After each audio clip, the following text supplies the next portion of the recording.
morning, everybody. How are we doing? Sammy, United People's TV, here to kick off another show. And it is probably the Ligt and Mazraoui announcement day. They completed their medicals yesterday. The contracts are being signed. They've done their media duties. Fingers crossed, we are back here live later on, celebrating the double announcement, because I think it'll be a double announcement.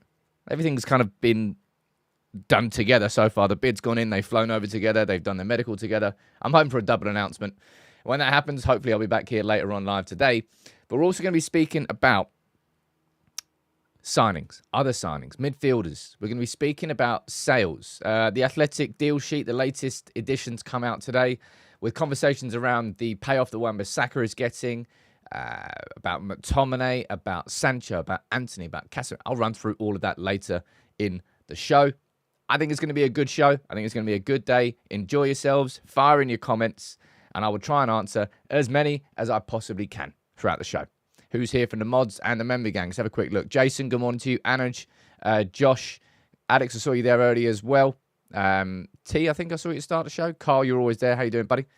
Who else we got here? We've got Finn Hayden. How you doing? Steve Brooks. We've got MC. We've got Saeed Innes. We've got Mo, Off-Key, David, Mike, and Lone Wolf. Good morning to all of you. And on Facebook, we've got Samuel Vardy. Great name, by the way. Samuel. Maybe not so much Vardy, but Samuel. Benjamin, Dow, and Corey. Good morning to all of you. Hope you have a cracking show. Hope you enjoy yourselves. Please fire in your comments and questions. Firstly, can I say, it's hot as hell out there. I was considering wearing a vest today, but I thought, I can't wear a vest. All right, it's not going to happen. But in some terrible news, it is terrible for the football purists in us. Garth Crooks is being replaced by Troy Deeney on Team of the Week duties for the BBC. It's devastating news. No longer are we going to get to see a centre forward being played at central midfield just to squeeze him in the team. Every single week, you kind of laugh at Garth Crooks' Team of the Week because he would just, it wouldn't matter what the formation was. He would just put what he would see as the best 11 players in. Even if it doesn't work as a team, I'm doing it. Anyway, Troy Deeney. I got no time for Troy Deeney, man. You know, Troy Deeney strikes me as, he's like, you know how every time you hear Carl Froch speaking, he goes, I don't know if you know, lads, that I once beat George Groves in front of 70,000 people at Wembley. Did you know that? Mentions it every single time you hear from him. That's like Troy Deeney. Weird dude. Anyway, let's run through news around Manchester United. And there's a couple of things that I think we need to speak about here. And just enjoy. Arne Slot's summer transfer window, the first summer transfer window, is feeling very much like a David Moyes. I saw that on Twitter yesterday, and it does feel like that, doesn't it? Zubimendi is the only player that Liverpool have been realistically linked with all summer long. They thought that they convinced him, and he's like, nah. I think I'm going to stay at Real Sociedad. Appreciate it, though, but nah. And they haven't really been linked with anybody else. You know what? I said it yesterday. I said it's like the football gods are correcting things. Football's correcting itself. City on the verge of being relegated. Liverpool, players rejecting them. Good. I mean, I really hope they struggle. Of course I do. I hope they completely collapse post-Klopp. And it's going to be... You know, if you look at the most exciting... What would you say the most exciting projects in the Premier League? Try and take your red-tinted specs off for a second. What would you say? Honestly, with my red-tinted specs off, I would say United are a really exciting project. We finally got a football structure in place. We're making signings. We've got a squad which, you know, is decent in parts, but more is needed. But it feels like United are heading in the right direction. I think Spurs is a very exciting project. I like Postecoglou. I like the squad that they're building. I like the signings that they've made, and I like the way that they played last season. I think it's a good project. Chelsea, sod that. Villa, I think it's a really good shout. Villa is Emery is being backed by a set of owners who are rich, and they want to properly try and break that top four. Good on them. West Ham, I think it's probably one of the most exciting seasons in a while for West Ham fans, surely. After David Moyes did incredibly well, won their first European trophy, but reached a certain point where they couldn't go any further. Ipswich, I mean, I'm intrigued more than excited by Ipswich this season. I really hope it works with Kieran McKenna, but we saw, what's his face? Vincent Kompany, when he came up with Burnley, got 100 points in the Championship. The style didn't translate to the Premier League, had no plan B, got relegated, got booted out. Although got the Bayern Munich job. But anyway. That's all I'll say at that. Enjoy your summer, Liverpool, because you are not signing anybody. Of course, Liverpool's squad is certainly stronger and in terms of longevity than Manchester United's squad when Moyes inherited that from Fergie. In the way that Slot's got a better team from Klopp than Moyes got from Fergie.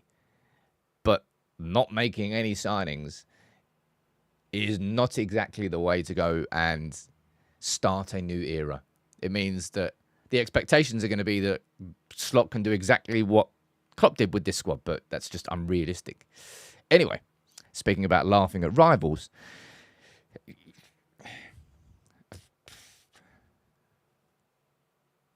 Gallagher is now flying back from Madrid, having spent 5 days in a hotel. Feel sorry for him, by the way. Having spent 5 days in a hotel waiting for Chelsea to agree a deal for... What's the name of the striker? Amaridian? Can't remember his name. Anyway, the striker that they were supposed to be signing, that deal is now collapsing. And then João Felix might be going in the other way. And it's just like... João, I'm not counting Liverpool out at all. I'm just enjoying the fact that they haven't been able to sign anybody this summer. At all. And their main target has looked at them and gone, actually, I think Real Sociedad's a better place to be. Thank you, though. Feel sorry for Gallagher in this situation, but it's just like, just Chelsea. I've told you, fold that stupid football club and everything they are doing. And I don't think they're necessarily some United, maybe there are some United fans, but did you see it after, I can't remember what, was like the 34th or the 430th player that Chelsea have been linked with this summer, and there were some fans going, oh, that's what ambition looks like.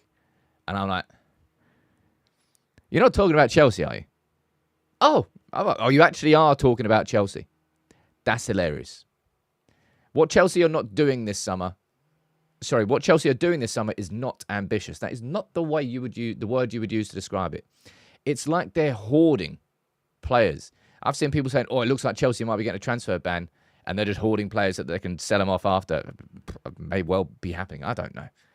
But it's just like, it's such a shame. Honestly, it really is such a shame to be watching what's happening at Liverpool and what is happening at Chelsea and what is happening at City. If I had sleeves now, I'd roll them up to speak about this. Before, some people get annoyed that, Sam, you don't start the show quick enough. I always start the show with key talking points from around United before I dive into the main part of the show. And we're going to be speaking about everything you want to hear about. We're going to speak about De Ligt. We're going to speak about Mazraoui. And we're going to speak about all the other signings. But this is a really important talking point. Someone sent a super chat. Let me read this out and I'll get into this. Liverpool fans went as far as to make a Zubimani chat. Mate, I'm not bringing that bloke's face up on my channel. How many times can you block something or someone and still have their face pop up? It is the antithesis of the style of content I hate with a capital H. Because it's just, there's no quality in that at all. You're just a performative monkey. Anyway, move on that. I want to speak about this. The hearing into City's alleged breaches, 115 breaches, starts next month. A couple of key sort of talking points here that I want to take out of it. The hearing has been scheduled to last 10 weeks, with the commission members expected to deliver their verdict at the start of 2025. The outcome, and this is what I've been waiting for, firstly, the outcome of City's separate legal case brought against the Premier League. So remember here, the 115 charges. The poll doesn't make sense. That was a stupid poll. Look, man, everyone's like the video now, so it worked. Woohoo! But that case, this case here, 115 charges against City, is the Premier League suing City, right? The Premier League suing City. That case there was City trying to sue the Premier League and say that actually associated party transactions should be fine. If you ban them, it's anti-competitive, which is just such a... It's just such an odd thing. Well, it's not an odd thing because that's pretty much one of the main reasons why City have broken all the rules. And they're trying to get that rule thrown out. Associated party transactions is like the Emirates sponsoring, or the Etihad Airways sponsoring City. Etihad, direct links to Abu Dhabi, direct links into their owners, associated party transaction. It's like INeos sponsoring our shirt and paying $2 billion a season for the privilege. Doesn't matter. That's just what they wanted to pay. No, stupid. But the suggestion is there that City have had some sort of belief, some sort of successes in the hearing. What that means, we'll find out. But we go down here. What did I highlight something else down here? No, I didn't. I got excited. Anyway, ladies and gents, I still don't think it would happen. Right? I don't. But there is a possibility that City genuinely get relegated, right? If you go and look at the odds now of City winning the league next year, I'm going to presume that they're top. Short odds, 6-4 or something like that. I bet you that the odds on City to be relegated aren't that much higher. You know, given that they won the league last year, given they've won like 4 at the last 5, look, the odds should be like 4 or 500 to 1, but they won't be. They will not be at all. There is a possibility it happens, and especially if you look at the punishment that Everton got. What did they get? Like a 9-point deduction for like 1 or 2 rule breaches. 115. They're going to have to make an example out of City. And you know what really annoys me about all of this? Is this, right? If City get relegated, I mean, we're going to have a live show. We're going to enjoy ourselves. We're going to laugh at City being relegated. But it will not change the fact that in 2012, when we lost the league on goal difference in that moment, it won't change that. Even if it gets scrapped away from City and gets given to United, and great, we go on 21 titles. Oh, brilliant. It won't take away from the memories the bad memories that made. It won't take away from the fact that they've won 4 out of the last 5. They've won 6 out of the last 7. Don't know how many they've bloody got. And that will annoy me. It'll put a massive asterisk next to it, but it's always had a massive asterisk next to it, as far as we're concerned. Because it is blatantly obvious how they have cheated. Whether they are able to navigate their way around the rules at this point is going to be the interesting one. But come January, we're going to find out. And I hope they go down.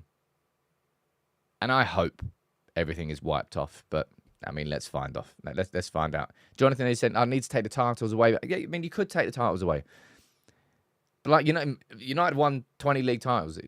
Oh, great. What, we now won 21. 22, because we finished second twice, didn't we? Once under Jose, I think. And once under Fergie, the year before. I think so. Did we finish twice under Ole? Or was that third? I think we finished third under Ole. Can't quite remember. Either way. I hope they get the title stripped, but it won't change what's happened in the last 7 years. It will just change what goes forward. City over to Sunday League, that'd be nice. Anyway. Sod that crappy club. Built off the back of cheating. Dude, we did finish second under Ollie as well. So that means there'll be 3 more titles. I said, I'd rather they get them stripped, but just get relegated. Just boot them out of the league. Do what happened to Rangers. That's what I really would love to see with City. Do what happened to Rangers. When Rangers got found out for their... I can't remember exactly what it was for. I'll be totally honest. I think it was just like... I don't know whether the accounts had got cooked or... It was financial irregularities. Rangers got relegated to the bottom tier of Scottish football. Not the championship equivalent. The bottom tier. And they had to fight their way. And it took them years to fight their way right back from the bottom tier of professional... So would that be League 2? Would that be National... City in the National League? Next week, we've got Man City against Solihull Motors. Big game next weekend. Outringham away. Going up against the mighty Farnham next week. Hey, look, that's what I would love to see. City relegated to the absolute bottom tier of football and having to work their whole way back up. That's what I want to see. I think Juve got relegated. That was just Serie B, wasn't it? Rahil saying relegation won't affect them as they now have a clean revenue stream, which is huge. It would take them 2 seasons to be back. That's exactly what I just said there. I think it should be them going to the bottom tier of English football and work their way back up. That, in my opinion, would be the fair and correct thing to do. I think everybody would agree. City against FC United. Jeez. City against Salford. Man, I'll be going to that game. Anyway, let's speak about what you want to speak about, all right? Because today should be Mazraoui and the Ligt Day, okay? We all know that they flew into Manchester yesterday morning, and we spoke about that during the live show, all right? And they completed their medicals yesterday. All done. Contracts are set to be signed. All documents are going to be okay, and they are going to be ready to face Fulham. They're going to be ready to face Fulham contractually in terms of them being registered. Whether they are fit to face Fulham, there's a little bit of a debate. I'll be honest, I'll be surprised. But here's the big man himself. Good luck, bro. Come on, man. Good luck. When is that title, bro? Out in Manchester yesterday. You know what really annoyed me here, right? Not just these two blokes here, but they come with like 7 Old Trafford signs. There's a photo here as well. Not that one. Look, it's got like 6, 7 Old Trafford signs, shirt numbers. That's not a fan. In any way, shape or form, that is not a fan trying to get his autograph. That is somebody trying to get him to sign something to immediately put on eBay, to immediately sell, and to immediately make money from. It's kind of annoying, man. Only problem with this photo here is this. After eights are so average. Such a bang average chocolate. I don't really like mint chocolate anyway. Come on, sue me. But after eights, get in the bin. There's so many better. So whoever gave him those for his birthday, you could have done better. So many better versions of chocolate you could have done. All right. Yeah, it's a reseller. That's exactly what it is, Lee. And that kind of it frustrates me and annoys me because somebody's probably now going to go and buy that, and someone's going to pay a lot for it. And there's obviously Mazraoui as well yesterday. It was Sam does not that taste. Sam has great taste. All right. After eights is not the best. So many of you can unsubscribe. Come on in. Let's have a scrap. Mint chocolate chip. Also overrated. Bounty. Now we're talking. I like Bounty. Snickers. Yeah, let's go. Let's talk. Anyway. After eights. They're Christmas. After eights are always left over for a reason. No one wants them. Everyone's going straight for the heroes. Celebrations. Roses and Quality Street. They had their day in the 90s. Yeah. But heroes, celebrations. There's another one there in that category too. Heroes banging. Whew. Anyway, Mazraoui was there too. Both out for Dilic's birthday. Went to Sexy Fish. It's like a high-end fish restaurant in Manchester, in Deansgate, I think. And we should be getting the announcement today. They're going to be signing the lint ones. And fun fact, there was one Christmas where I think there was an error on the Amazon website. You know when you get like the lint, just the individual truffles that you get. And there was a pricing error. And I got so many of these boxes and just gave them away to everyone at Christmas. It was they're like mega boxes with like 100 in. And it was only like a tenner. Got loads of them. Anyway, that was a great Christmas for me. I was dishing out gifts. I wasn't dishing out after eights though, because I'm not an idiot. Be better, people. Be better. But anyway, they were out for the birthday dinner for De Ligt. They've already completed all the medicals. There's no questions or question marks around failures of the medical or any issues that have come up there. They're going to be signing their contracts later today. So, fingers crossed, later this evening, we can come back here with the official announcement. The first photos of Ligt and Mazraoui in their United shirts. First comments from Ligt. First comments from Ten Hag. All that jazz. And fingers crossed that can happen. Now, what I said to you earlier in the show, I said, how fit are they going to be? Well, this is something to consider, right? So this was when Bayern Munich returned to pre-season training, all right? They went on a tour of Seoul in Korea, and De Ligt wasn't involved in that. You can see there. So this is the 6th of August. They're returning to training, and that was the first session. That was the first session for De Ligt with Bayern Munich after the Euro 2024. So he joined up with the squad on the Friday before. So what's that? 4 days before that. So joined up on the 2nd of August with the team. That's where you come back and do the performance tests. You know, you do your vertical jump, blah, blah, blah. You saw all the United players doing it as well. But his first actual game session with the players was only on the 6th of August. So a week ago today was his first pre-season session. And I don't think he's been involved in any games. So I'm sure he would have been keeping himself sharp. No doubt, right? And you know what I said? I said this, right? I don't know what... Look, everyone knows I'm the optimistic fan. And I always set myself up to be disappointed. I appreciate that.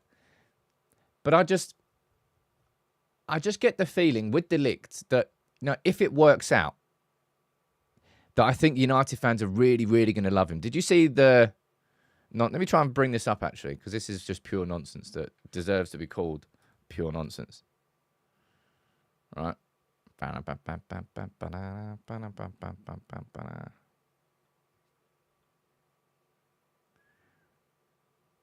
When I look... Right. Oh, you know who that is now.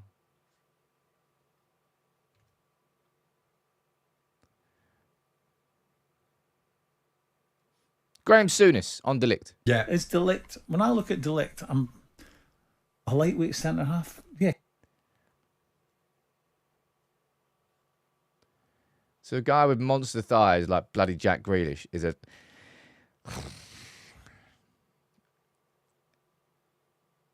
He's the opposite of a lightweight centre-half. Like, it's such bad analysis. And Paul Scholes on the overlap, it's such bad... Like, he was saying that he couldn't get into a team ahead of Eric Dyer when I'm pretty sure that they played alongside each other for ages. And De Ligt was definitely in the team. De Ligt is if anything, honestly, if anything, he couldn't be more wrong. Souness. De Ligt is like a bit of an old school defender. He's somebody who loves a genuine duel, a genuine physical battle, shoulder to shoulder. Not necessarily like Casemiro lunging in, but he's not afraid to be physical at all. And that's what I mean when I say that it just strikes me as a if it works out and he maintains his fitness, like he's just turned 25. He's got 5-6 brilliant years ahead of him at the top level. Experienced. Remember, he was Ajax captain at 19. I don't know. I think personality-wise, style of play-wise, and character-wise, I think United fans are really, really going to take to De Ligt. That's what I think. Lee, there's a question down there saying, Sam, can I ask what happened to the podcast? You can. Truth be told, Lee, I'm just simply too busy. I wish I still had time to do the podcast, but over the last 6 months, I've really started to elevate the quality of the content on here with the deep dives, with the transfer profiles, all these videos that you might be watching it for 8 minutes, but it's taken about a week or 2 weeks sometimes to create said video. That's where the focus has gone. So unfortunately, the podcast, because I already do the match reactions, if I then did a podcast, I'd be talking about United 24/7. I really, really would be. And I already basically do. But that's the reason why, unfortunately, right now, it's on the back burner. If it's only on the back burner, it's not cancelled. All right? Let me see what you're saying down here about that weapon of Souness and what you're saying about De Ligt. Yeah, he could well be number 4. We don't know what number he's going to get. I'll be honest, it doesn't really matter that much. Yeah, Souness is a whopper, but everybody wrote off a certain Lisandro Martinez as well. I mean, that could be a video unto itself, really. And I hope in 6 months' time, I can do a really cool video, documentary video, just slapping up Jamie Carragher and Graham Souness and all these people who literally write off a United player completely before they've kicked a ball, and then they just have to constantly backtrack because they prove their worth. Now, of course, that's going to be very injury dependent with De Ligt. Now, separate news. You've also got Wan-Bissaka. He's signed his contract, all right? That's done and dusted. West Ham have signed Wan-Bissaka. But I don't have the official announcement, but the contracts are signed. Today should be the day where we get all of those. Wan-Bissaka to West Ham, done and dusted. Good luck. Thank you very much. And Mazraoui and De Ligt to Man United. All at the same time. And I did my video yesterday on... I just did it on the overall feeling. Like, it feels like it's finally happening. Like, there's alignment between the top and the bottom of my football club. Rather than the top of the football club just wanting you to get into the top 4. Yeah, it's fine. No real planning. No real planning. Short-term fixes, that'll do. Because that's all it ever needed to be. It never needed to go further than the top 4 because we never, ever cared about winning the Premier League. Hence why your strategy was always based around short-term dopamine hits rather than long-term strategies and visions. That's now changed. And, I mean, I've seen people... Had we not brought in the likes of Ashworth and Barada and Wilcox and Vivell and everybody else who's come into the scene, I'd be looking at the signings of De Ligt and Mazraoui through a very different lens. I'd be very concerned. I'd be like, we're still just going after former Ajax players simply because, seemingly, Erik ten Hag knows them. Whereas now, it feels to me that Ten Hag has been allowed to sign these players, and I'm sure Ten Hag wants them. Of course he does. But the final decision, Ten Hag, of course, maintains his veto, as should be the case. Every manager should have a veto. If they don't want a player, they shouldn't have to play a player. That's normal.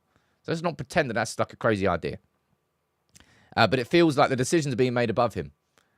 Okay, we'll let you sign De Ligt because it actually ties into our long-term vision for the club as well. We'll let you sign Mazraoui because it actually ties into our long-term vision of the club as well. Whereas before, last summer and the summer before, when we were looking at former Ajax or Dutch players, we were like, my God, we really can't scout anywhere else. Because he had nobody there to support him. That's what feels different about this. Right? That's what feels different about this. Someone's saying down there, Ten Hag has said on record that De Ligt wasn't his suggestion. I think I kind of remember that. But, I mean, he's not going to be upset signing De Ligt, is he? As I said yesterday, if there's 2 defenders you pick out from his 2 Ajax teams who were the best, you pick De Ligt from the first one in 2019 and you pick Martinez in the second one. And now they're both together. Nice. Right. Let's move on to speak about the second part of this show. Speak about the second part of the show. The second part of the show is all going to be around sales. We'll speak about Amrabat, about Berg. We'll speak about McTominay, Sancho, Anthony, Casemiro. There's a lot more coming. Now, what are you saying down here in the chat quickly for 30 seconds? Dyer and De Ligt played 15 games, 1,100. It's just, unfortunately for Scholes, it was just a bit lazy. And that's when it's not easy being a good pundit. It's not easy being a good presenter.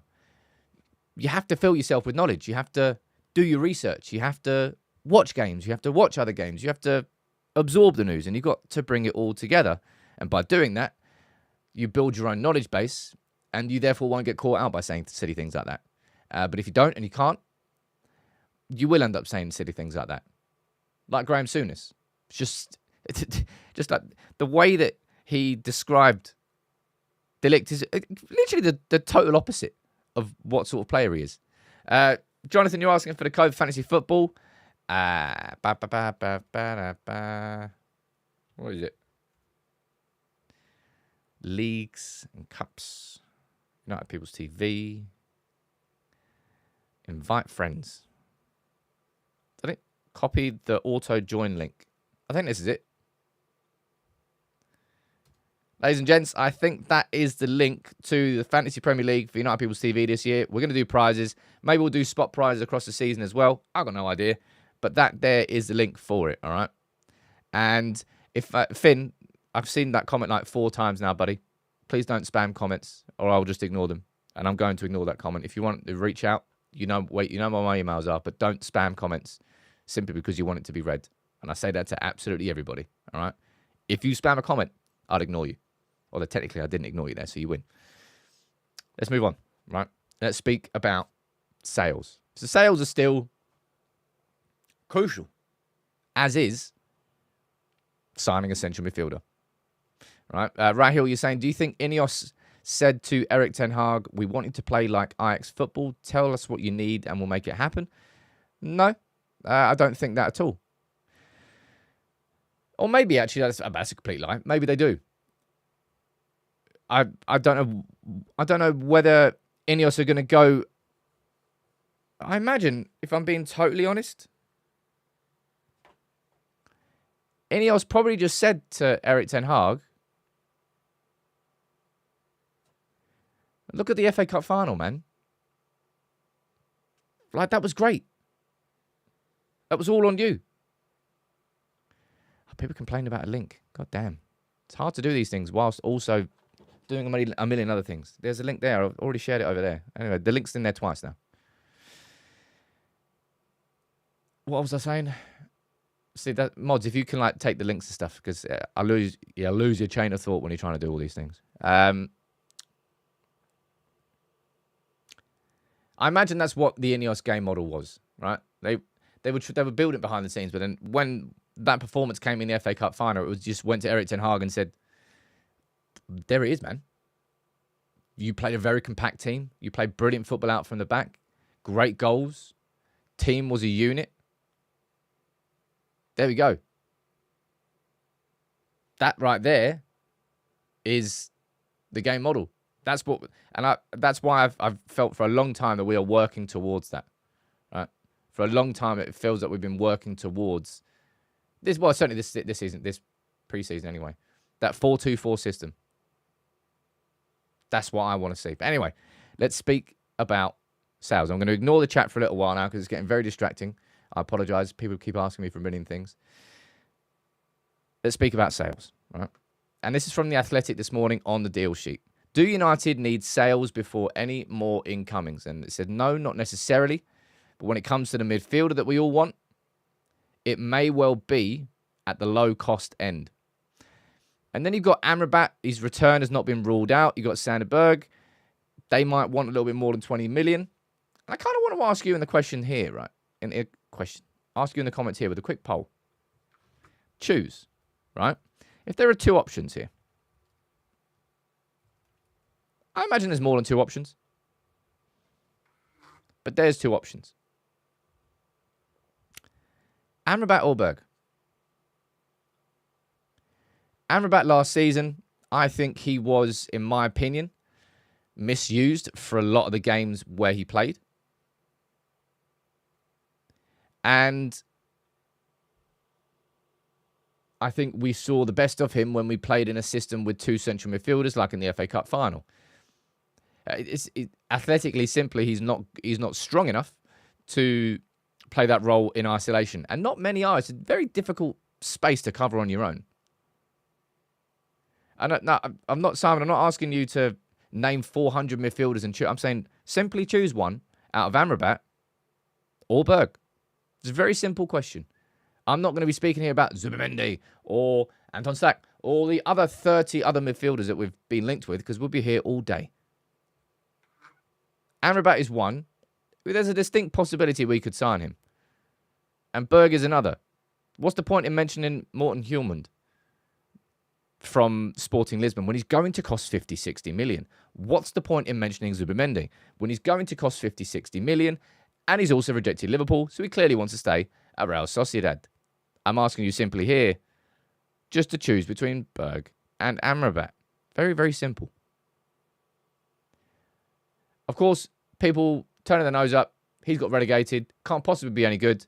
But Man United clearly have done their due diligence and looked at his profile and decided, think that would fit. Now, I would trust Berg more than Amrabat when it comes to the out-of-possession side.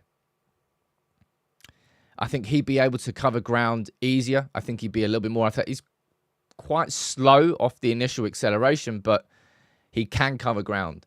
He is good in the duel. Amrabat, I think, would be more of a progressive player. I think Amrabat would probably be a little bit stronger in possession.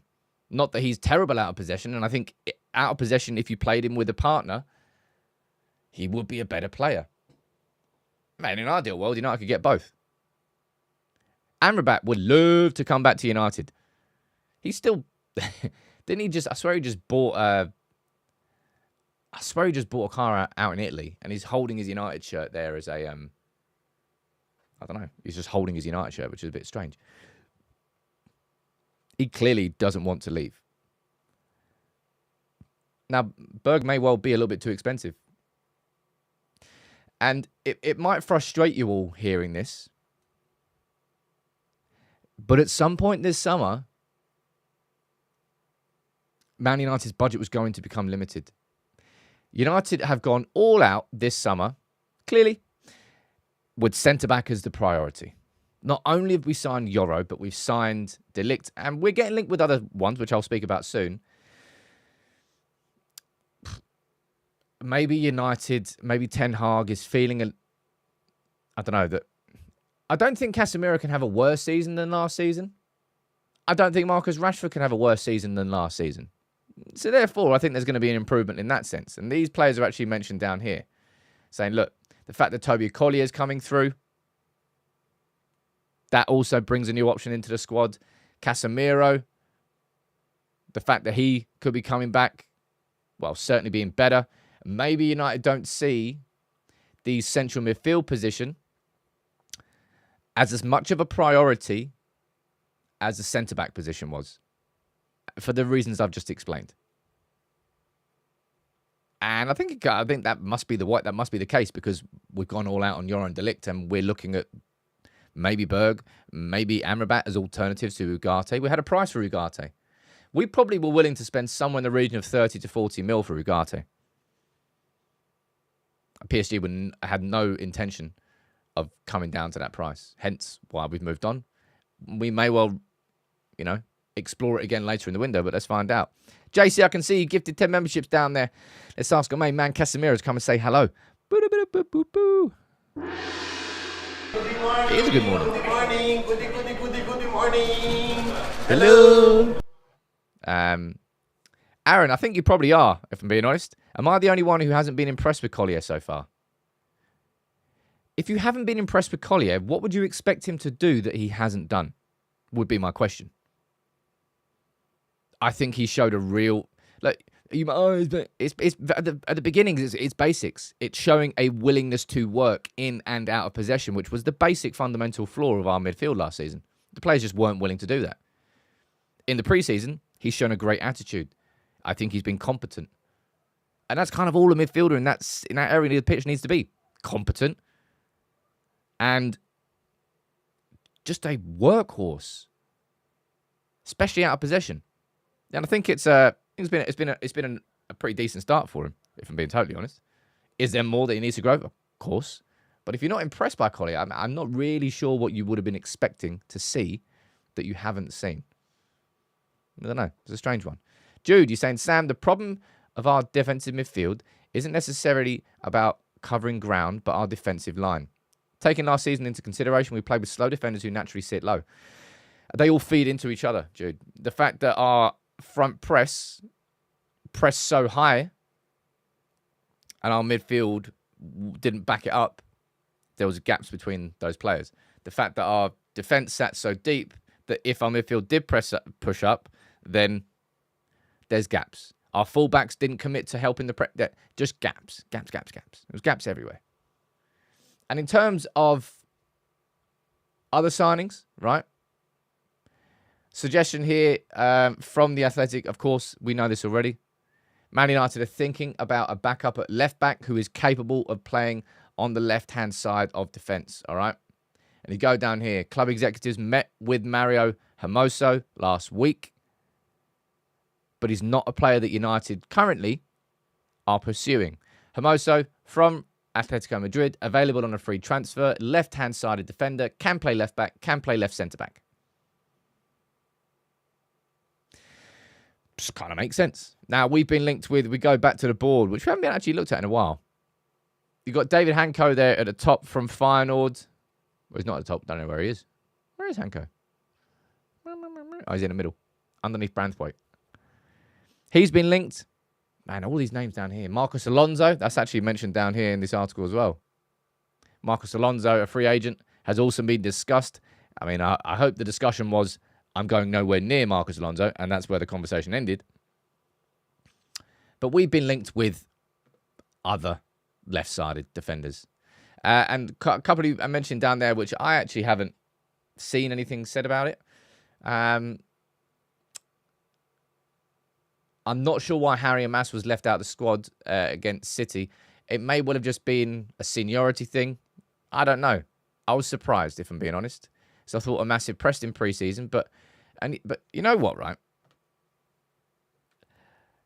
I think there are a lot of things that we can continue to question Erik ten Hag on. And we always will. You know, tactically, subs, all that jazz that you do. I really don't think that anybody can say much about his progression of youth team players at this club. I don't think anybody can really say, oh, he's made a massive mistake by leaving Harry Amass out of that. Erik ten Hag has handled, in my opinion, Garnacho and Mainoo's first 12, 18 months together, like, brilliantly. From disciplining Garnacho in last pre-season because he was late, to leaving him out, to bring, and I say brilliantly, I think he overused Garnacho last season towards the end of it because, well, we had no one else to rely on. He almost turned into a senior player in terms of how much he was being played. So maybe it's not perfect, but I really do think that Ten Hag knows when to put a player in and when to pull a player out when it comes to youth team players. But I was surprised at the Amass absence. But go down here, right? Scott McTominay. Look how many clubs are getting linked with Scott McTominay, right? Fulham, Napoli, Everton, Brentford, Galatasaray, and Fenerbahce. I firmly believe if Erik ten Hag and Manchester United didn't need to sell Scott McTominay, we would not sell Scott McTominay. And it always, all summer long, has felt like probably a needs must sell. We all know that selling an academy player goes down as pure profit on PSR. It counts double compared to selling like Wan-Bissaka. It's going to be worth so much more to our bottom line this summer selling Scott McTominay than it would be to sell Wan-Bissaka. Now, Fulham are the only club that's come in with actual bids. 2 bids, I think, so far. And I think the second was around about 20 million. We want 25. Napoli, that would be cool. Everton, relegation scrap. Galatasaray, I mean, it'd be fun. And Fenerbahce, we all know that Jose Mourinho absolutely loves Scott McTominay. You remember that award that he made up for him at the end of the season? In his first season. Like, there wasn't... I swear he just made up... Someone needs to find that out for me. Let me find that out quickly. I want to type that in. I swear he just gave him a random award that didn't exist.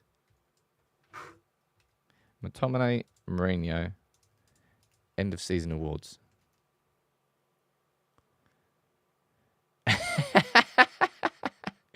It's exactly what I said it was. That. Jose Mourinho reveals why he gave Scott McTominay a special honour. The Portuguese awarded McTominay a trophy for Manager's Player of the Year, an award that was not on the honours list at the start of the evening. So Mourinho just literally made an award up to give it to Scott McTominay because that's how much he appreciated probably his work rate in training, his discipline and everything that he saw. He goes, well, you're definitely a Jose Mourinho player. I can get along with you. So the idea of him going to Fenerbahce would be pretty cool, I suppose, in that sense, being reunited. But I'm not surprised in any way, shape or form to hear this many clubs interested in a move for Scott McTominay. He's a consummate professional. He will be an asset to those teams. And he was an asset to us last season. He was. Those goals he scored were important. And even probably McTominay, if I was to choose, I would say he was one of the most, probably the most important player for Erik ten Hag. When the backs were against the wall and the results were needed, and that clutch 2 goals he came up with against Brentford, and other clutch goals that he got in that period of time where there was a lot of pressure on Erik ten Hag. Tons. Scott McTominay was the player who really stood up for Erik ten Hag, and ten Hag won't forget that.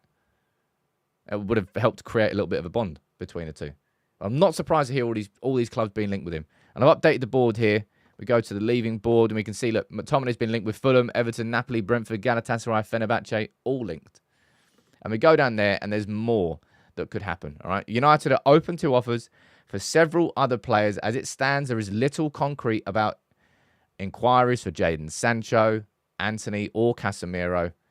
But United are looking to shift Victor Lindelof. And I've seen some stories coming out. I don't even know, was it today? Was it last night? I don't even know where it's come from. Ugarte and Sancho in some sort of mega swap deal. It's just paper gutter talk right now. It's just like the back page of the Sun sort of level of news. Nothing concrete has happened or happening, so don't get your hopes up. All right? Jadon Sancho was linked with the move to PSG a few weeks ago, and diddly squat has happened since. Man United have been probably trying to get Ugarte on loan, and nothing's happened since. Anthony, I think he was linked with a move to, what was it, Turkey? Turkey and Saudi Arabia whispers. Saudi Arabia one was the last week. No one's come in for Anthony. No one's really shown any concrete interest in signing Sancho. At this moment in time, I think it's Fenerbahce who have been linked with Lindelof. Again, going back to the board. Is it Everton as well? Yeah, Everton. Lindelof won. I'd be surprised if Lindelof, if we don't sell him. I don't think the wages will be too much of an issue. We'll probably just have to accept somewhere in the region of, you might laugh at this, but it's going to be somewhere in the region of 3 to 5 million probably for Lindelof. And then we move him on and say, thank you very much. Good luck elsewhere. That's probably, I imagine 5 mil is the max that we would get for Lindelof. All these sales have to happen. They have to happen, man. And it's not, the Athletic are saying, look, it's not necessarily the case that Manchester United need to sell to sign a midfielder. But if we don't need to sell to sign a midfielder, you're going to be looking at a player like Amrabat, who's going to cost in the region of 15 to 20 million. Or Berg, if we could get him for in the region of 15 to 20 million, which may well not be the case if Burnley really stand firm. 21 is coming saying 5 mil is crazy. How much, honestly, do you think United could get for Lindelof? Bear in mind, I believe, and people really need to make sure that they understand all this when they speak about the value of a player being sold. Man United player contracts. Right? That pretty much, the two things that define how valuable a player are, the three things, I suppose. How much a club is willing to pay. B, how good the player is. C, when the contract runs out. Victor Lindelof is a free agent next summer. Someone down there saying 15 million for him. It's like 15 million euros is the absolute max you were going to get for Lindelof. Like the absolute. If you somehow manage to get 15 million, but you just got what, 10 million for Cambuala. He's a free agent next summer. This is the last summer we can sell Victor Lindelof. It will be cut price. I think around about 5 million euros if Manchester United maybe can get a sell-on clause percentage added onto that. But the dude's 30. So a sell-on clause isn't really going to get you much. Slash probably anything at all.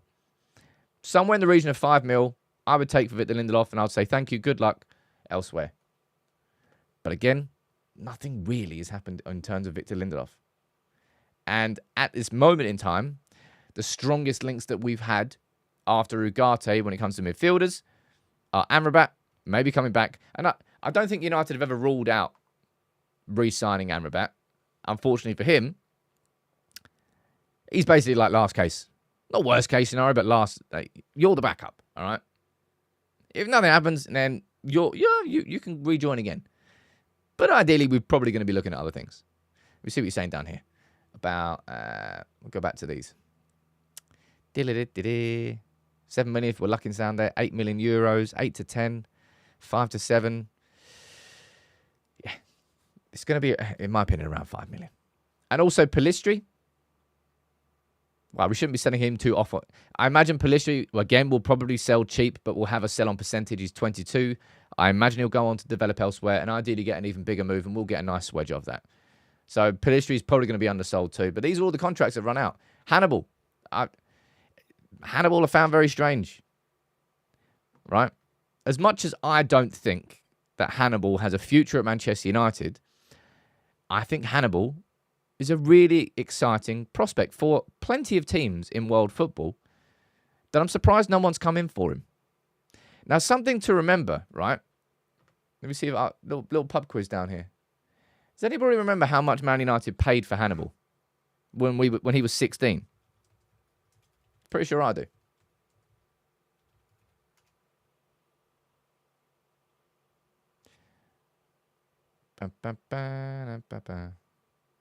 Right, the price isn't on that one.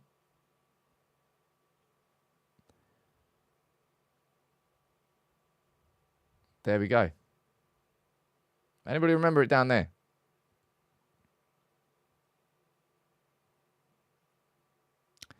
Yeah, lots of you are saying it correctly. That's indeed how much it was. We paid 10 million euros for Hannibal when he was a 16-year-old. So that, I mean, the fee has to be more than that. But Man United might have shafted themselves, in the same way that Paul Pogba left on a free transfer, and we obviously didn't get how much he was worth because the contract expired. We paid 10 mil for a 16-year-old Hannibal Mejbri. And I don't think we'll get that back. With 1 year left on his contract, he's kind of out of favour. Not loads of clubs want him. Again, Hannibal I would expect to go for somewhere in the region of 5 to 10 million. And for Manchester United to have a very decent sell-on clause. And buyback if you want it. But a very decent 40 to 50%. Actually, no, you'd be lucky if you get that for him. Somewhere between 25 to 50% on the sell-on clause. Probably around about 25%, realistically. But yeah, we're going to make a loss on Hannibal for sure. But whether it's, going back to the whiteboard, whether it's Hannibal, McTominay, Sancho, Pellistri, Anthony, and Lindelof, there's like 1, 2, 3, 4, 5, 6, 7 players I think that could conceivably still be sold.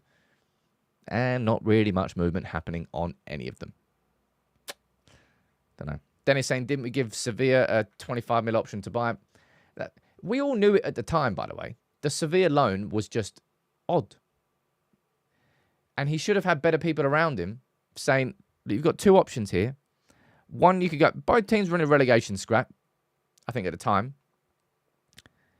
Everton would have been a better place for him. Sean Dyche, I think, would have helped him with discipline, that side of the game. Wouldn't have had to move too far. Maybe wouldn't have played much, but he hardly played out in Sevilla, and then he got completely booted out of the team when he was out there. It was just a weird loan that never really struck me as the right thing to do. And I'm going to go back to the vote here. See, look at that, man. Big up to everyone getting involved. 2,000 votes are in on Amrabat or Berg, and it is absolutely down the middle. It is 50-50 after 2,000 votes. Look at that. That shows how close it is. You know, something interesting about Berg, if Burnley played last night in the Championship, Berg wasn't in the squad. Not in the squad at all. Not in the starting 11, not on the bench. I think he may have picked up a niggle. But in the same way that it was really pointless Manchester United using Wan-Bissaka when there was a prospect of him being sold. I think the same thing goes with Berg and Burnley. There's no point playing him in case he gets sold. But those two, I mean, as it stands, those two are looking as potential likely options. There might be other ones that come in. If we go back to the board and let's have a look through the midfielders. Fofana could technically still happen. Zubimendi, I think there's zero chance of that happening. So I'm probably going to put that down as a red. In fact, I'm definitely going to put that down as a red. There's no chance that we sign him. Players linked. Let's go over there. Right.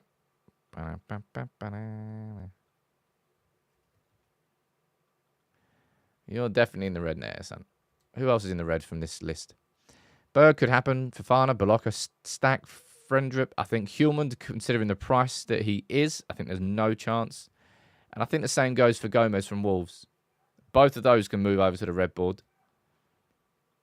They're just going to be too expensive. Right. There now. Over there. And I'm going to put Burge probably down in... I mean, there's very credible links on him now, so it might not work. It might not happen. That's a slight update on that board there. That updating it live and direct. AJ Tracy. So we've been linked with Ugarte. Price-wise, getting outpriced. Berg, let's see what happens there. Again, it depends on price. Fofana could happen, but I still question whether he's the right profile for United, if I'm being totally honest. Balaka, Stack, Frendrup, Rios, Rabiot. I think there's no chance, but I'm going to leave it there anyway. Keita, not that Keita, can't remember his first name. Cunha, there's no chance Cunha comes in either. Anyway, I'll update this board. Let's update Cunha, and then we'll go on to the last part of today's show. There's no chance we get Cunha in. Press the wrong button. That's what you get for trying to update the boards whilst you're live and on air. It is a struggle. Right. I hope I'm back here later today, by the way, as I said, with another live show. And we are celebrating the announcement of these two. All right. Mandela Keita, that's his first name. Thank you very much. What do you mean, why is Xerxes in green? Because we signed him. That's exactly why he's in green. That's why he's in green.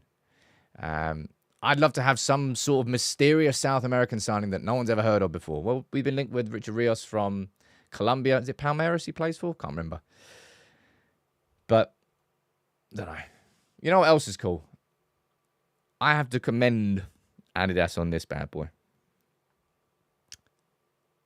I think the kits last year were just... I've got them all up there. I might do a giveaway, actually. Possibly. The away kit that had those green stripes, bit whiffy. Home kit, Home kit just, The home kit again this year is a bit, But the away kit and the third kit, bueno. Especially that, probably the third kit for me. I love the trefoil. I love the OG Adidas logo. Yeah, the second and the third one, I think they've nailed those. Anybody see Juve's third kit? Might have to become a Juve fan just for that kit. Jeez. Anyway, fair play. Sometimes they get kits wrong and you can complain about it. They got those kits right. Now, let me see if there's any news that's happened during this show that I have missed that I should be bringing up. Let's have a quick look. I've discussed all of that.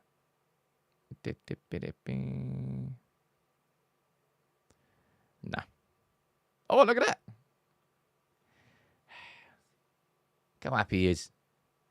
He's a real human. Is it AI? Is it Manasseh? Don't quite know. But yeah, man, that Juve third kit is ridiculous. Manasseh is still plugging away, still working hard, still grafting. And as I said, for somebody who... I'm 6 months into my rehab. And I can still do my job and get on my day-to-day. It's slower than normal, given. I can't do too much else.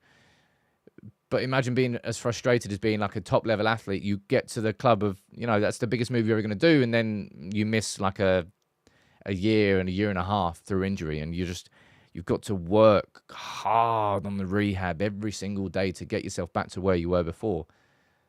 It directly affects his ability to do his whole job and therefore his whole being. And it'll be tough mentally. I mean, I know you can laugh about that, injuries this, injuries that, but it will be very tough mentally.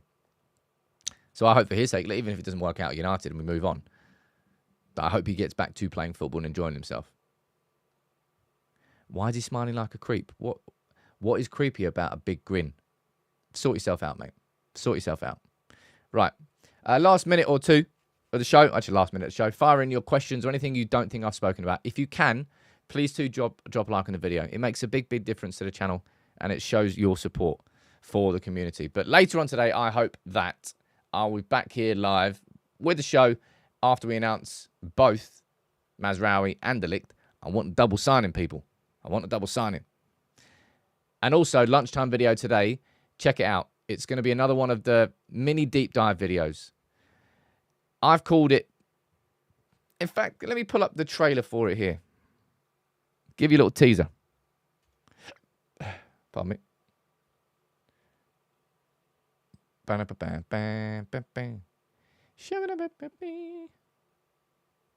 Where is it?